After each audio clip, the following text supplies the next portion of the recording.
Hi, I'm Ellie from the Dark Imp. Nice to see you. Today I'm going to talk to you about a game I'm working on, so a game that's in development called Worm Attack.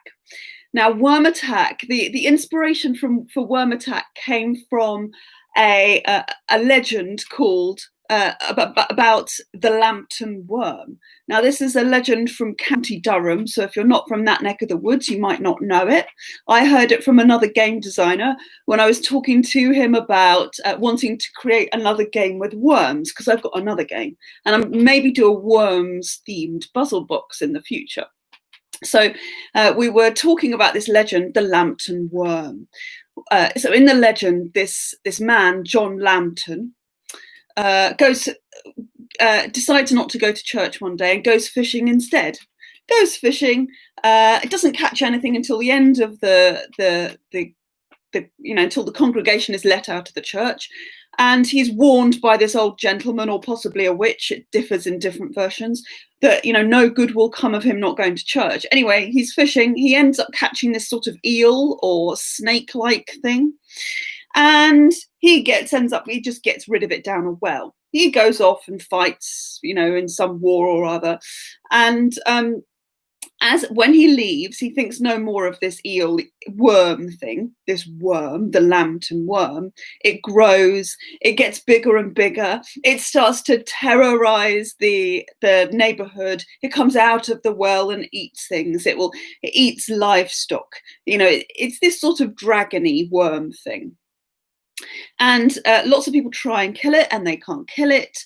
It just chunks of it, like if a bit of it comes off, it just reattaches it. It's like this incredible mythical worm thing that has the ability to put itself back together.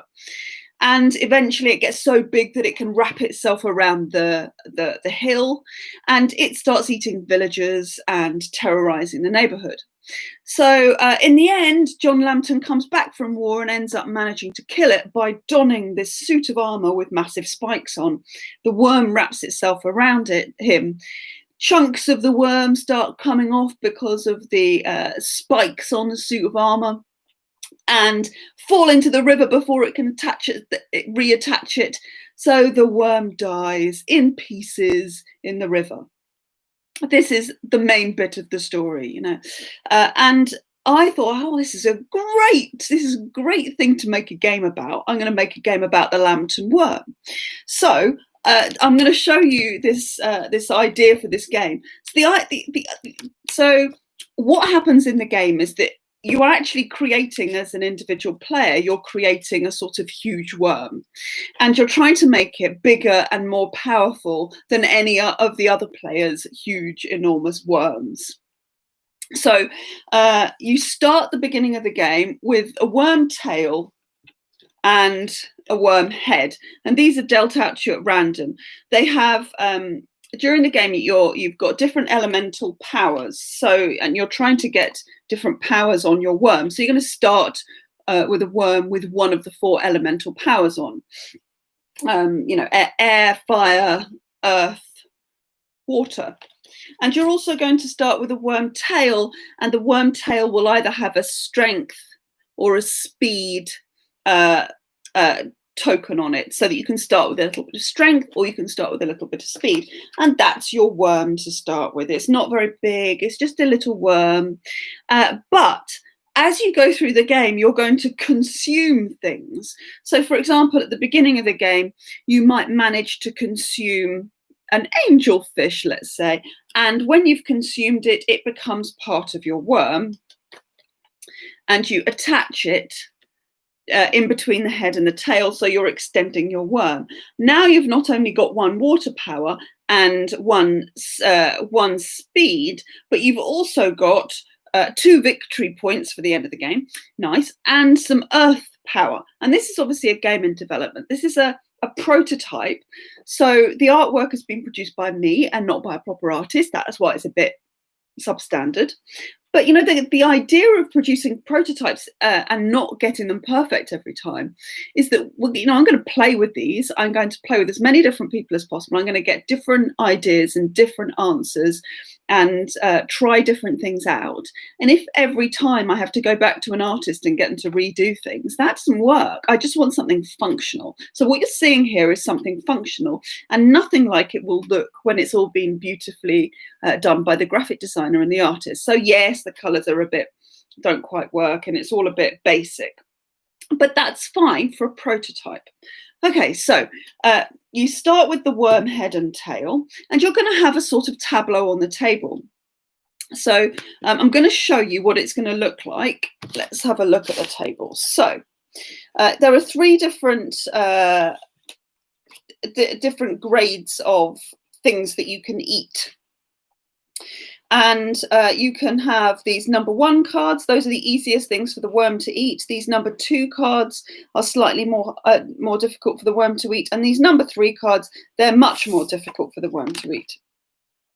So you're going to create this tableau on the table, and you're going to actually do a tableau where you've got, just move the worms, where you've got 5 cards, 1 on each, 2 on each side of each of the piles. You're going to actually have 2 of these number 2 piles. But in this video, I'm just going to do a slightly smaller version so that you can see what's going on. So you're going to have the central pile and 2. So you start with this tableau. Now, you are, as a player, allowed to attack anything as a worm, anything that you can get to around the edge. So if you imagine it's a bigger tableau, you can get to anything that isn't protected by another card. So at the moment, it's only this one that you can't really get to. Everything else is on the outside. With a bigger tableau, there'd be more cards in the middle here. Don't forget, there's going to be 4 rows, 2 lots of number 2.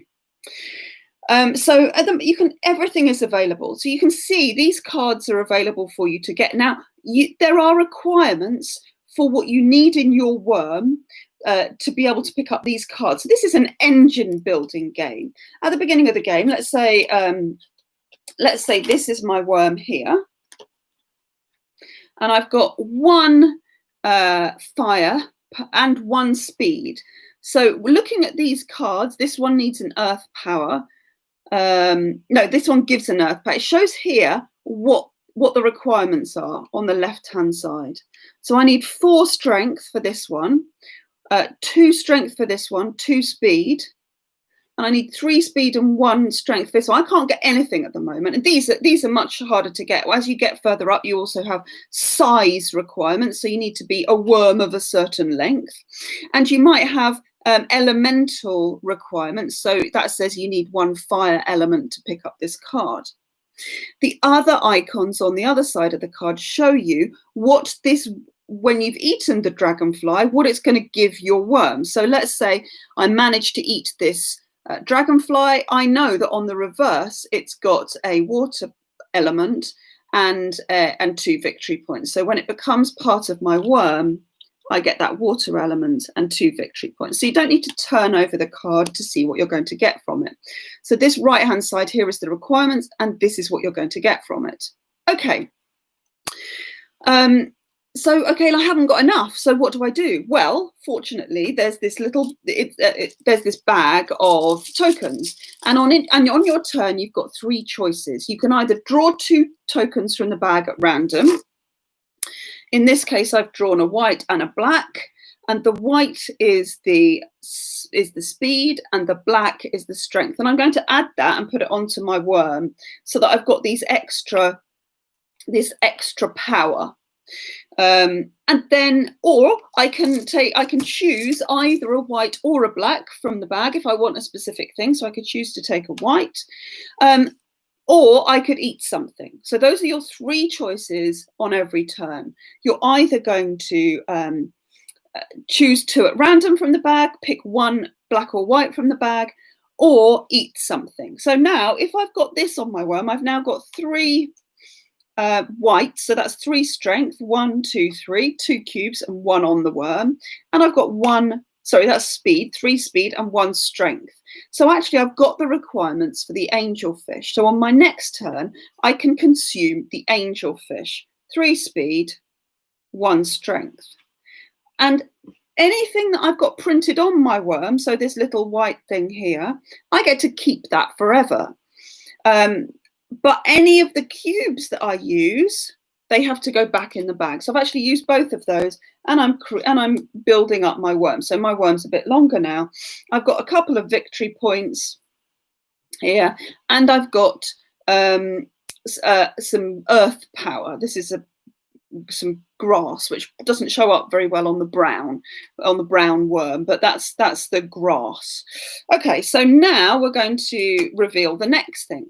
Now, as you go through and you're getting bigger and bigger worms, you will come across some spikes in the deck. So if you reveal a spike, you have to put it out somewhere around the edge of the tableau. So you can choose where it goes. You might choose to put it up here or around the bottom or out the side. If you uncover the spike, you choose.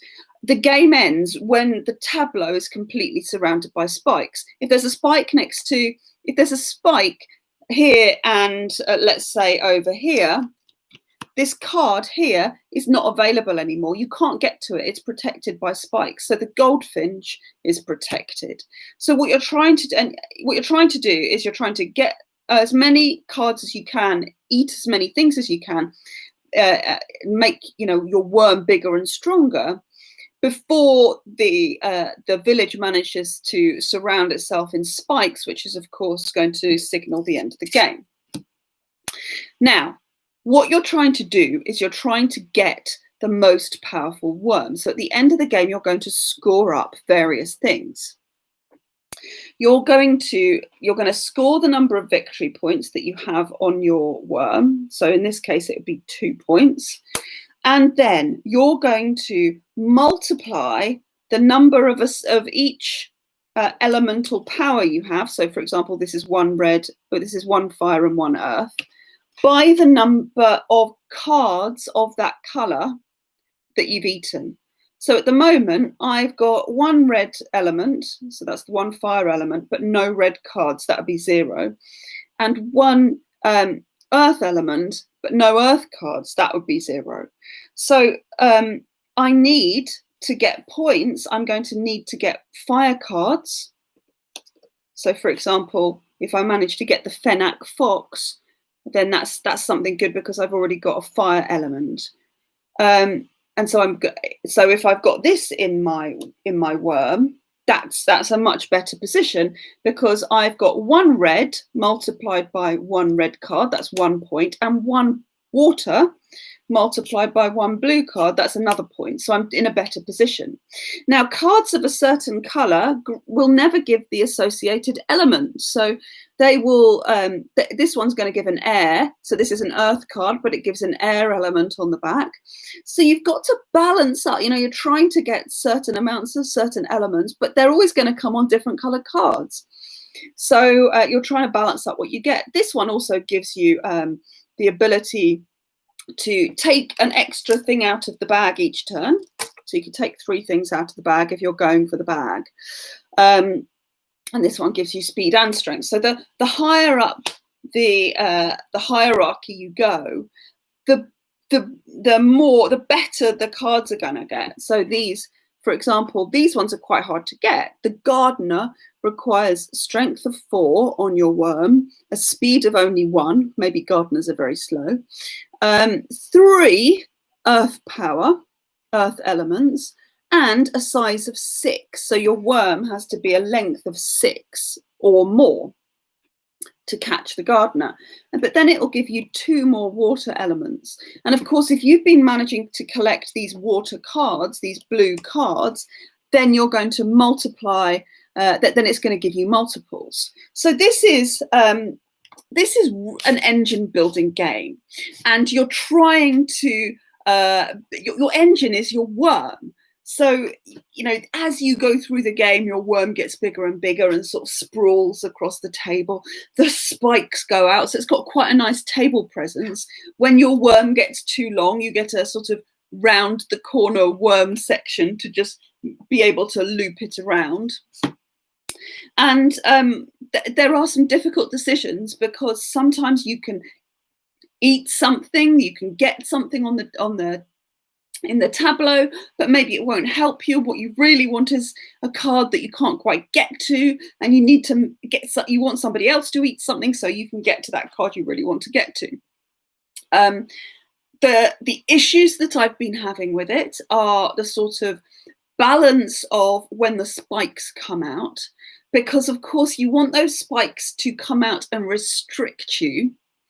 And what happens is people will put the spikes around the one, and I don't know whether to make that a requirement or not. So putting the spike, when you put the spikes out to start with, they're going to probably be put near the lowest level cards to stop people from taking them and to force people up the chain, so they're getting the higher, better value cards. But that balance of how many spikes there are, because they're being shuffled into the deck rather than placed at specific intervals, getting to the point where the spikes are coming out quickly enough so that you haven't got like these absolute, you're not competing for space on the table, you've still got room to put your worms. But also that, I want there to be a tension, I want it to be really exciting when you get these big ones. It really is about how quickly can you get up to the highest cards, and how can you make sure you get some of the colors to match with the elements. Now, one of the issues I've been having with it is that it's quite difficult, because there's 4 different colors. It's quite difficult. You might go through great periods of time where you just can't get anything of a certain color, so you might be stuck. And one of the things I'm battling with or thinking about is whether I need to reduce it to 3 different elements, so that the ones that you need are going to come up more often. So this is the kind of thing I'm thinking about. I'm excited by the presence that the game has on the table, the idea that this is an engine builder, but the engine is this sort of growing and evolving worm. I like the mechanic that you can see what's going to be on the back, and then when you turn it over, it's, you don't need to keep referring to the other side. In fact, part of the game is you're not allowed to refer to the other side. A worm can't look within him and work out what he's eaten. He has to try and remember. So once you've turned the card over, you're not allowed to check how many cards you have of the same color. So there's a memory element going on. And of course, when you're spiked at the end of the game, you break up into lots of pieces, and it's at that point when you're scoring that you can turn these cards back over and check what you've got. So thematically, I think it all kind of holds together. But I know that this memory element is really challenging, because I've played it quite a few times, and the people I played it with have also said that they found this memory thing quite challenging. But I quite like that you've got to try and remember what you're going for. So I'd be really interested to hear your thoughts about the game, whether you like the theme. It's too big at the moment, but is likely to go in one of the tin boxes. So it's going to be a mint tin game. I'll probably have half-size cards so that your tableau doesn't take up too much space, and so that it'll fit in the tin. But at the moment, there's quite a lot of cards, and there's quite a big bag of these. So I don't know if it's going to happen, getting these things into one of the tins. So I'm really interested to know what you think of the concept, the idea of this worm growing across the table and trying to compete to have the most powerful worm. I'm really interested in what you think about the kind of the memory element, and whether that would put you off or whether that would be something that would interest you. The other thing I know to be true of the game, which I hope won't put people off but might do, is that the score sheet is fairly complicated, and I don't want it to be that. It's actually, I have the problem that I find the maths element of games fairly straightforward, and the problem with that is that I have been told repeatedly that other people don't find that so. So I would like to know whether a game in which you're having to do multiplication at the end, where you're multiplying the number of you're multiplying the number of elements of a certain type, for example, water, with the number of blue cards you've got. Whether that is too complex, whether you mind doing that, this sheet allows you to count up the number of red symbols, for example, then count up the number of red cards, because you've got to flip these things, and then work out what your total is, multiplying one by the other. So I'm keen to know what you think about the mechanics in the game, what you think about the theme, and whether this is a game you'd like to see coming into a puzzle box in the future. So that's Worm Attack. Please let me know your thoughts in the comments, and I'll be back in 2 weeks talking about another game in development. I'm Ellie Dix from the Dark Imp, helping parents reclaim family time by playing board games together.